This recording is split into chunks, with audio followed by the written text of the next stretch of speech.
Hello everyone, সবাই কেমন আছো? আশা করছি সবাই ভালো আছে, সুস্থ আছে। তোমাদের ভালোবাসে আমিও খুব ভালো আছি। তো এটা সন্ধ্যাবেলা আমি এখন রেডি হয়ে নিচ্ছিলাম, যাবো পুজো তলায়। তো তার জন্যে আসলে আমাদের এখানে সারা বছরই কিছু না কিছুর পুজো থাকে।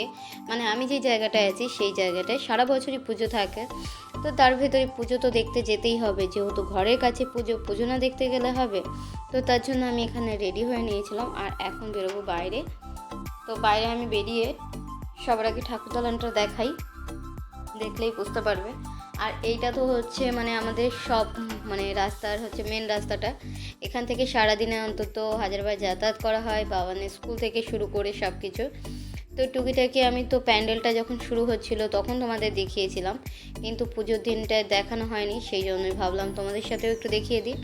তো এই যে হচ্ছে ঠাকুর দালানটা, এটাকে কত সুন্দর ফুল দিয়ে সাজিয়েছে। আর এটা আমি ভেবেছিলাম যে কি পুজো হবে, কিন্তু যে না, পরে শুনলাম যে এটা রামের আর কি পুজো একটা।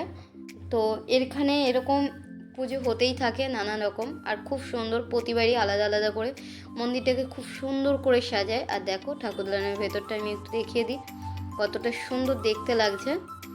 আর বাইরেটাও কিন্তু সাজিয়েছে খুবই সুন্দর করে। এখানে হচ্ছিল এই যে ভগবানের পুজো, আর পুজোটা চলছিল সকাল থেকে, মানে এখন থেকে না, সকাল থেকে চলছিল পুজো। তো আমি সকালবেলা স্কুল থেকে বাবানকে যখন নিয়ে আসতে যাই তো তখন থেকেই পুজো হচ্ছে। আর এখানে হচ্ছিল ভোজন, মানে ভজন যাকে বলে, সেটাই হচ্ছিল, নাম কীর্তন গান গাওয়া যে যেমন বলে, তো সেইভাবে এখানে হচ্ছিল গান।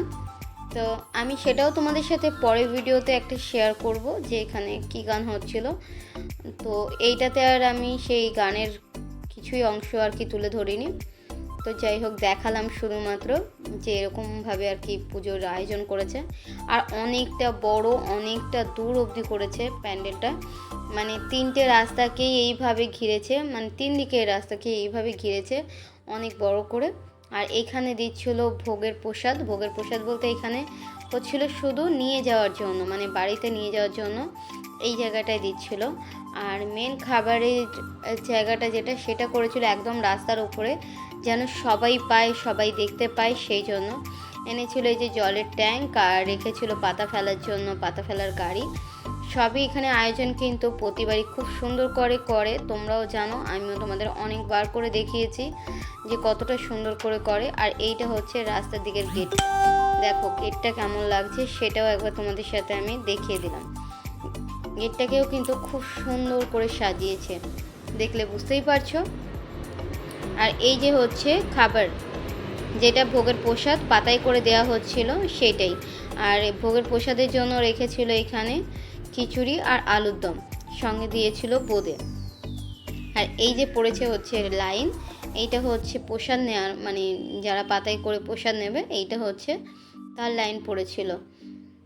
তো তোমাদের তো প্রতিবারই যখনই পুজো হয় বা কিছু, আমি প্রত্যেকটাই শেয়ার করি পুজোটা। আর এইখানটাই হচ্ছে সব থেকে বেশি পরিমাণে পুজো হয়, মানে সারা বছর কিছু না কিছু পুজো লেগেই থাকে। আর এখানে আমি এই যে বসে পড়েছে আমার বাবানের যে বন্ধু আছে, মানে তারই বোন, তাকে নিয়ে আমি বসে আছি, তার সঙ্গে আমি গল্প করছিলাম, মজা করছিলাম, একটু বেশ ভালো লাগছিল। আর ও না খুব মিশুকে, সবার সাথে খুব তাড়াতাড়ি মিশে যায়। তো নামটা আমি ভুলে গেছি, খুব সুন্দর কিউট পার একটা নাম, আমি ভুলে গেছি, জানলে পরে অবশ্যই মনে পড়লে তোমাদের সাথে আমি শেয়ার করব। তো এখন ভোগের প্রসাদ নিয়ে নিয়েছি, আর এখন খাওয়া কমপ্লিট করে নি। তো তোমাদের ভিডিওটা কেমন লাগলো অবশ্যই জানাও, আর ভালো লাগলে সবাইকে বলছি লাইক কমেন্ট শেয়ার করে দিও। আর কারো কিছু যদি জানার থাকে সবাইকে বলছি বেশি বেশি করে কমেন্ট করো, আমি প্রত্যেককে জানিয়ে দেবো যার যা জানার আছে। টাটা।